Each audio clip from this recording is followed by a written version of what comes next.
Assalamualaikum warahmatullahi wabarakatuh. Sobat Misteri Sunyi Mencekam, benarkah mencari sahabat sejati itu susah? Yap, seperti yang terjadi dalam kisah ini, bagaimana dua orang pria yang dulunya sahabat sejati, sahabat dalam teman kerja, namun mereka akhirnya harus saling bermusuhan, sampai salah satu dari mereka akhirnya menggunakan media santet untuk menyantet temannya sendiri. Bagaimanakah cerita selengkapnya? Langsung saja kita simak. Sebuah kisah nyata misteri berjudul Nyaris Mati Disantet oleh Rekan Kerja. Cerita horor berdasarkan kisah nyata ini ditulis dari akun Twitter @freddy_raskin yang menceritakan kisah seseorang yang diguna-guna teman yang meminjam uang kepadanya.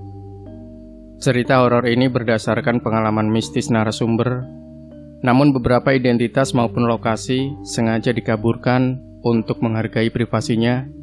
Langsung saja, begini ceritanya. 2019, pekerjaan yang mulai langka di kampung halaman membuat Dedi dan istrinya Mariska harus mencari peruntungan lain di luar kota. Dedi mendapatkan pekerjaan proyek pengurukan lahan yang akan digunakan sebagai lahan perumahan di salah satu kota besar di Jawa Barat. Berbekal niat kerja agar dapur tetap ngebul, Dedi menerima proyek untuk mengawasi pengurukan tersebut. Dedi benar-benar asing dengan lingkungan proyeknya kali ini. Nyaris tidak ada satupun yang dikenalnya, kecuali Kusnadi, kakak sepupu istrinya yang memberinya pekerjaan itu.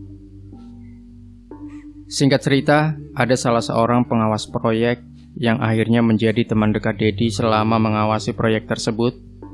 Sebut saja Martin namanya. Nasibnya sama seperti Dedi, seorang perantauan asal salah satu kota di Jawa Tengah yang mencari peruntungan bekerja di luar kota. Karena merasa sebagai sama-sama perantau, Dedi mulai cepat akrab dengan Martin. Sering Martin menjemput Dedi sebelum berangkat kerja, dan begitu juga sebaliknya. Tak jarang mereka saling pinjam uang ketika salah satu sedang tidak ada. Sampai kemudian suatu waktu, Martin mendatangi Dedi. "Bro, sorry, aku mau ngerepotin lagi." Martin membuka obrolan di depan bidak proyek. Sambil mengawasi truk material yang hilir mudik, Dedi melihat ada raut serius di wajah Martin. "Kenapa, bro? Kalau aku bisa bantu, pasti tak bantu." Martin menggaruk-garuk kepalanya. Dia membisiki Dedi jika sedang membutuhkan uang untuk modal menikah sekitar 40 juta. Karena sudah terlanjur percaya, Dedi langsung meminjami Martin. "Nanti jam makan siang bareng aku ke bank. Sekalian nanti makan siang bareng," Dedi menyahut sambil tersenyum. Siang itu Dedi meminjami Martin uang. Martin berjanji akan mengembalikan uang itu sebulan lagi setelah acara nikahnya selesai. Dedi menepuk-nepuk pundak temannya itu agar tidak terlalu khawatir. 1 bulan berlalu sejak pinjaman itu, Martin kembali dari cuti nikahnya dan bekerja lagi. Tapi Dedi melihat ada perubahan sikap Martin. Sejak kembali dari kampung, Martin sudah jarang main ke rumah Dedi. Di proyek, Martin juga seperti tampak menghindar. Sempat Dedi menunggu di parkiran hanya untuk menemui Martin. Tapi lagi-lagi Martin hanya tersenyum lalu pergi. Dedi sempat bingung dengan kelakuan Martin. Sampai suatu hari, Dedi mendapat telepon dari kampungnya jika anaknya sedang membutuhkan biaya untuk sekolah. Ditambah lagi orang tua kandungnya membutuhkan kendaraan untuk mengantar jemput anaknya. Proyek saat itu belum pencairan. Dedi akhirnya berusaha menemui Martin di rumahnya untuk menagih hutang. Dedi mencoba berbicara baik-baik, tapi tak disangka Martin malah marah-marah. "Kalau aku punya uang pasti aku bayar. Proyek belum cair, mau bayar apa?" kata Martin di depan pintu rumahnya. Dedi kaget dengan reaksi Martin. Karena merasa benar, Dedi ikut marah. Dia memberi batas tempo waktu 1 minggu kepada Martin, lalu pergi tanpa mengucap salam. Martin terlihat memasang wajah benci kepada Dedi yang menggeber motornya. Persahabatan keduanya tak sama lagi setelah hari itu.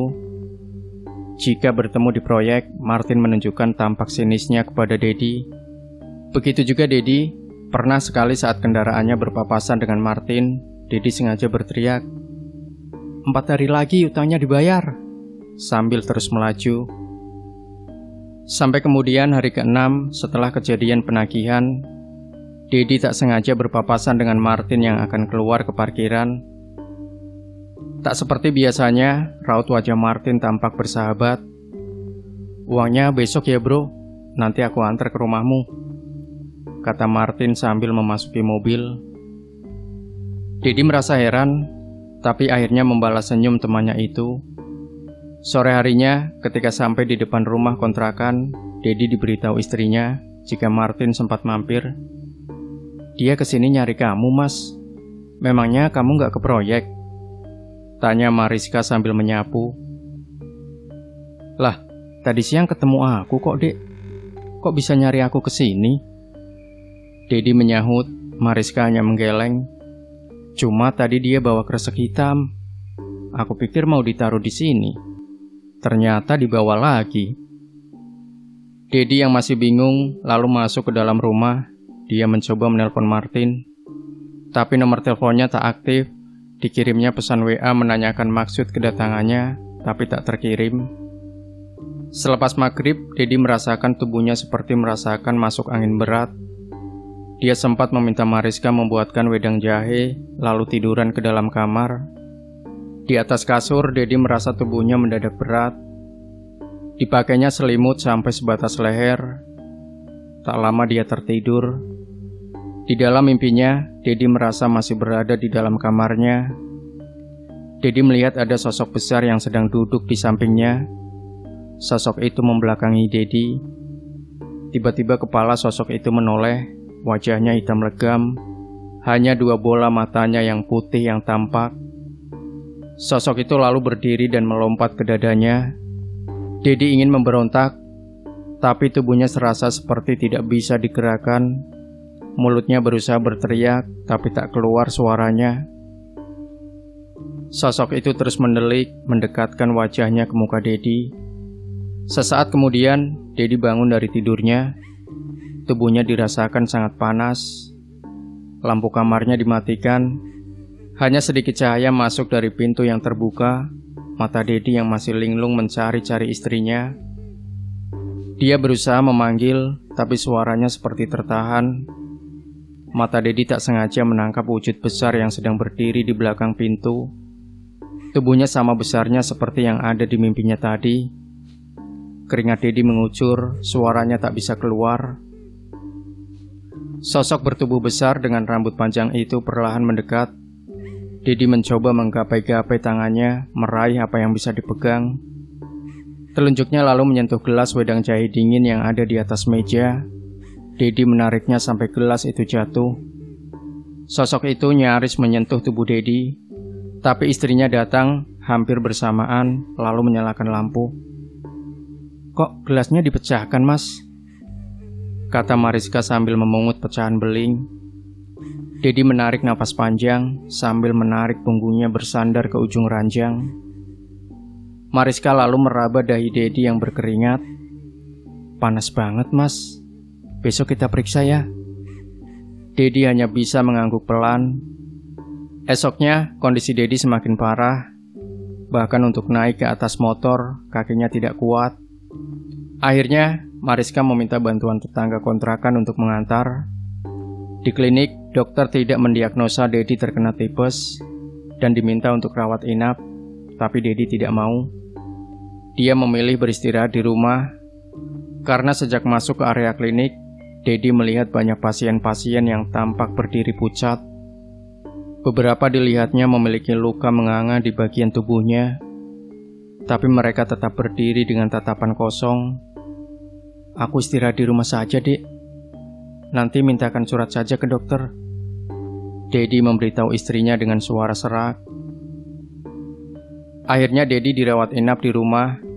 Mariska mencoba menghubungi Martin, tapi lagi-lagi ponselnya tidak aktif. Ketika mengantar surat ke proyek, Mariska sempat melihat Martin, tapi teman suaminya itu justru berjalan menjauh. Di rumah, Dedi hanya bisa berbaring saja. Kaki dan tubuhnya terasa lemas. Mariska masih mengantar surat ke proyek dan belum kembali. Menjelang maghrib, hujan tiba-tiba turun dengan deras. Jam menunjukkan pukul 5:30 sore. Dedi yang setengah tertidur terbangun karena suara jendela. Bingkai jendela terbuka tutup terkena angin. Dedi mau beranjak menutup, tapi tak kuat menopang badannya. Lampu-lampu rumah belum menyala. Tanda istrinya belum pulang. Dedi mencoba memaksa tubuhnya yang mulai terasa sakit untuk turun dari kasur. Baru setengah kakinya turun, suara jendela berhenti berbunyi. Dedi menatap ke arah jendela yang remang-remang masih terlihat. Sosok yang sempat muncul di mimpinya berdiri di luar jendela. Tubuhnya legam dengan rambut kasar hampir sepanjang tubuh. Tangan sosok itu lalu masuk ke dalam kamar, lalu menyusul pelan-pelan semua anggota tubuhnya, seperti menyusut, lalu membesar setelah masuk dari jendela selebar 0,5 meter. Tangan Dedi mencengkram spray, lalu tubuhnya terjatuh ke belakang. Makhluk itu mendekati tubuh Dedi, lalu menindihnya. Tangannya mencengkram dada Dedi sambil mengucapkan bahasa yang tidak dimengerti. Dedi merasakan panas dan perih di sekujur dadanya ketika jari-jari makhluk itu mulai menekan. Tak lama kemudian Dedi pingsan. Sekitar pukul 11 malam, Dedi baru tersadar. Di depannya sudah ada beberapa tetangga kontrakan yang tampak berkeringat. Dedi tampak kebingungan. Dia melirik ke depan pintu, ada istrinya yang sedang berbicara dengan ketua RT. Seluruh kamar tampak berantakan. "Sudah bangun dia, Bu?" kata Effendi tetangga kontrakan. Setelah melihat Dedi membuka mata, Mariska yang ada di depan kamar langsung berlari masuk. Dedi ingin mengatakan sesuatu, tapi suaranya hanya keluar kecil dan serak. Mariska lalu menyodorkan gelas kecil berisi air putih. Setelah tetangga mulai pulang satu persatu, Mariska yang tampak sembab matanya menceritakan jika Dedi sempat kesurupan. Semua barang di kamar dibanting. Karena tetangga sebelah mendengar suara berisik, dia lalu berusaha masuk ke dalam rumah. Begitu sampai kamar, tetangga itu hanya melihat kegelapan. Lalu tiba-tiba dia disergap oleh Dedi yang langsung berusaha mencekiknya. Tetangga itu langsung berteriak-teriak dan mengundang tetangga lainnya masuk. "Kata Pak RT, tadi kamu sepertinya ada yang ganggu, Mas," kata Mariska. Dedi hanya menggeleng lemah menanggapi cerita istrinya. Semua kejadian terasa begitu cepat dan nyata. Malam itu, Pak RT dan tetangga sebelah kontrakan begadang menunggu Dedi. "Dek, aku jangan ditinggal-tinggal lagi ya, sampai sembuh," kata Dedi berbisik dengan suara serak dan pelan. Mariska mengangguk mendengarkan permintaan suaminya. Setelah kejadian hari itu, kondisi Dedi terus memburuk. Kakinya benar-benar tak bisa digerakkan. Dedi pun harus buang air dari atas kasur dengan pispot. Ketika diberi makan, Dedi juga selalu memuntahkan makanannya. Setiap disuapi, makanan itu masuk, tapi tak lama semuanya dimuntahkan. Mariska pernah melihat ada serabut mirip lumut berwarna hitam pekat di antara muntahan Dedi. Padahal waktu itu, Mariska hanya menyuapinya dengan bubur tanpa lauk. Karena kondisinya semakin lemah, Dedi akhirnya dipasangi selang infus di dalam kamar. Dedi sempat dibawa ke rumah sakit, tapi lagi-lagi dokter tak menemukan ada penyakit aneh. Setelah memeriksa semua kondisi tubuhnya, dokter hanya memberikan vitamin melalui infus. Seharusnya Dedi menginap selama 4 malam. Tapi di malam kedua, Dedi terpaksa pulang. Saat itu Mariska sedang keluar untuk membeli beberapa keperluan. Dedi ditinggal sendiri di dalam bangsal yang ruangannya jadi satu dengan sekitar 7 orang pasien lainnya. Kebetulan tiba waktu menjelang jam bersih-bersih ruangan. Jadi semua gorden pembatas pasien dibuka sehingga bisa melihat satu sama lain. Dedi yang tidak bisa banyak bergerak hanya bisa saling melirik dengan pasien lainnya. Hanya 2 pasien di ujung ruangan yang dijaga keluarganya. Di depan ranjangnya, Dedi melihat ada pasien kakek tua yang melihat ke arahnya. Kakek itu duduk bersandar ke dinding ruangan. Kakek itu lalu menunjuk ke arah kiri Dedi. Spontan Dedi menoleh. Lagi-lagi Dedi melihat sosok hitam berambut panjang yang ditemuinya di rumahnya. Karena cahaya cukup terang, Dedi bisa melihat jelas makhluk itu berdiri di antara ranjangnya dan pasien di sampingnya. Kali ini, makhluk itu tak sendirian. Ada dua makhluk lainnya yang berdiri di sampingnya. Bentuknya nyaris sama, yang satu kurus tinggi dan yang satu lebih kecil. Makhluk hitam besar itu mendekati Dedi, mulutnya terbuka seperti berbicara. Dedi melotot ketakutan, berusaha mundur. Tubuhnya terasa kaku, sulit digerakkan. Mulut makhluk itu menganga, tapi seperti ditutupi serabut. Tangannya yang kurus panjang menarik selang infus. Dua makhluk lainnya tiba-tiba sudah duduk di atas kaki dan perut Dedi. Darah mengucur dari tangannya. Dedi berusaha berteriak, tapi suaranya tertahan. Urat tubuh Dedi mengejang, menahan sakit dan ketakutan. Tak lama dua orang perawat berlari ke arah Dedi, lalu memegangi tubuhnya. Dedi kembali pingsan. Ketika bangun, dia sudah berada di ruang isolasi. Mariska dan kakak sepupunya, Kusnadi, ada di sebelahnya bersama seorang dokter. Dedi masih merasakan kepalanya pusing. Dari obrolan dokter itu, Dedi mendengar jika dirinya tadi melepas jarum infus dengan paksa. Pasien lain yang melihat itu ketakutan. Apalagi kata pasien-pasien, Dedi sempat menusuk-nusukkan jarum infus ke tangannya. Dedi lalu melirik ke lengannya yang sudah ditutup beberapa plester dan perban. Malam itu Dedi terpaksa pulang. Biaya untuk pindah ke ruangan khusus cukup tinggi. Mariska memilih untuk membiarkan Dedi rawat jalan di rumah, sekaligus mengurangi biaya pengeluaran. Mulai kejadian di rumah sakit, Mariska hampir tidak pernah meninggalkan Dedi. Karena setiap kali ditinggal, Dedi seperti orang ketakutan. Matanya menoleh ke kanan kiri sambil menggeram. Seminggu berjalan, kondisi Dedi semakin memprihatinkan. Tubuhnya sudah benar-benar kurus.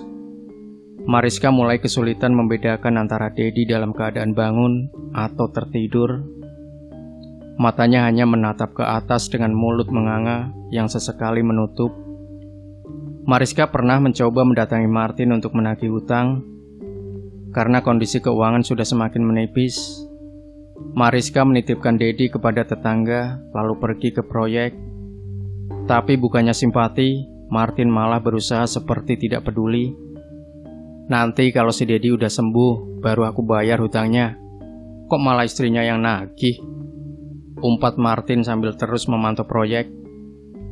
Mariska pulang dengan tangan kosong, hatinya memendam amarah sekaligus kecurigaan. Karena selama ini, setahunya Martin dan suaminya sangat dekat. Sampai hari ke-20 setelah awal sakit, Dedi sudah seperti mayat hidup. Hampir seharian tidak ada gerakan dari tubuhnya, kecuali dadanya yang naik turun lemah. Orang tua Dedi akhirnya ikut datang menjenguk bersama anaknya. Mereka membawa serta paman Dedi yang bernama Mukhtar. Begitu datang, melihat kondisi Dedi, Mukhtar yang di kampung kelahiran Dedi sering mengobati orang-orang sakit dengan cara alternatif, langsung membuang ludah. Dia lalu mengambil wudhu dan melakukan sholat hajat. Selepasnya, Mukhtar mengumpulkan orang tua Dedi dan Mariska. Di dalam kamar, gantian orang tua Mariska yang menjaga Dedi. "Kang Mas, Mbak Mariska, Dedi sepertinya kena gangguan parah," kata Mukhtar kepada 3 orang di depannya. "Obati sebisa Mukhtar, saya nurut," jawab Bapak Dedi pasrah. Mariska dan Ibu Dedi juga sependapat. Akhirnya malam itu juga Mariska diminta mengumumkan jika Dedi dalam kondisi sakaratul maut. Semua orang yang mengenal Dedi, terutama teman-teman proyek, dikabari agar berkenan datang ke rumahnya. 15 menit setelah kabar itu disampaikan, satu persatu orang datang. Tak sampai 1 jam, sudah ada 30-an orang yang memenuhi rumah kontrakan Dedi. sebagian besar teman proyeknya. Di antara orang-orang itu, Mariska melihat Martin yang datang dengan baju koko. Martin melihat penasaran melihat kondisi Dedi. Kepalanya menyumbul dari sela-sela tamu yang memenuhi kamar. Tubuh Dedi sendiri sudah ditutup kain jarik oleh Muhtar. Di samping-sampingnya juga ditutupi kain jarik yang dibentangkan. Jadi mereka yang datang tak bisa melihat dengan jelas. Setelah semua tamu berkumpul, Muhtar mengajak mereka untuk berdoa bersama di ruang tengah. Masing-masing tamu diberi segelas air putih yang kata Muhtar digunakan untuk menampung doa. Para tamu sempat bingung, tapi Muhtar beralasan jika itu sudah menjadi adat di desa Dedi. 30 menit setelah berdoa, tamu-tamu akhirnya mulai pulang. Muhtar menyuruh Ibu Dedi mengumpulkan air-air itu ke wadah baskom. Martin pulang bersama orang-orang itu. Berulang kali dia terlihat mencuri pandang ke arah kain yang menutupi tubuh Dedi. Selepas semua tamu pulang, Muhtar memanggil ayah Dedi untuk menemaninya masuk ke dalam kamar. Air yang sudah diwadahi baskom dibawa masuk ke dalam. Muhtar lalu mematikan lampu kamar. 2 batang lilin yang dibawanya disaku, dinyalakannya di meja samping kasur Dedi. Muhtar kemudian tampak mulai berdoa. Ayah Dedi menemani di sampingnya sambil menunggu perintah dari Muhtar. Cahaya 2 batang lilin menerangi seperempat ruangan kamar. Muhtar berdoa cukup lama.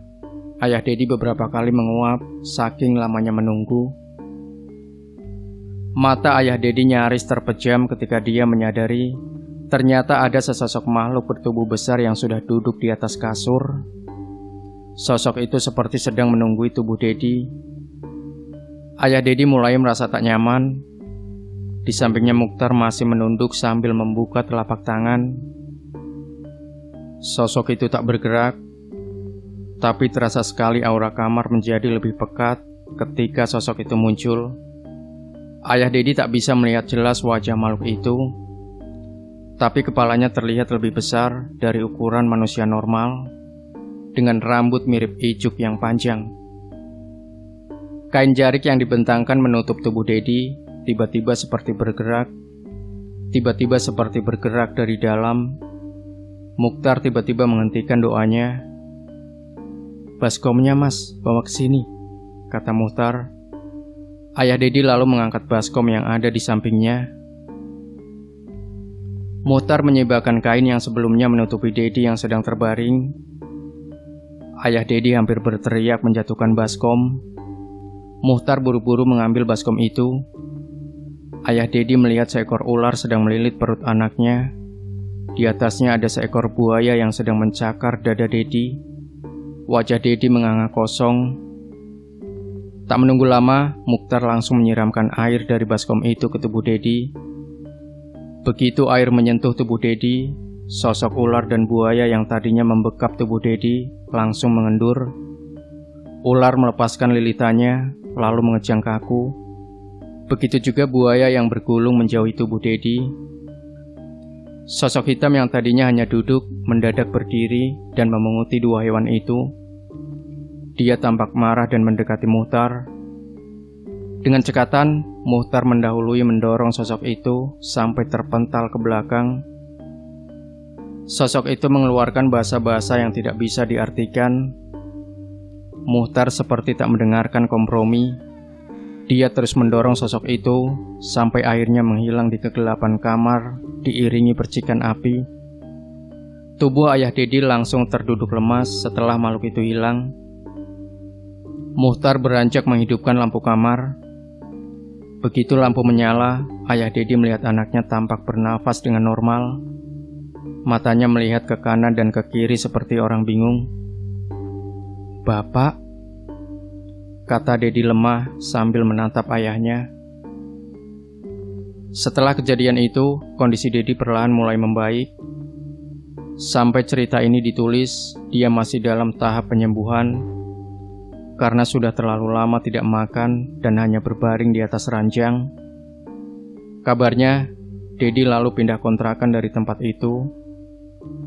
Muchtar yang menyembuhkan Dedi menceritakan jika memang ada salah satu temannya yang mengirimkan teluh atau santet agar dirinya sakit bahkan meninggal. Setelah mendengar cerita Dedi, Muchtar meminta agar mengikhlaskan hutangnya karena dia tak menjamin si pengirim teluh akan diam setelah peristiwa itu. Demikian Sobat Misteri Sunyi Mencekam, semoga kita bisa mengambil hikmah dari kisah ini. Jangan lupa tinggalkan komentar Anda, like, share video ini, subscribe channel Sunyi Mencekam, dan kembali nantikan cerita-cerita misteri terbaru dari kami. Wassalamualaikum warahmatullahi wabarakatuh.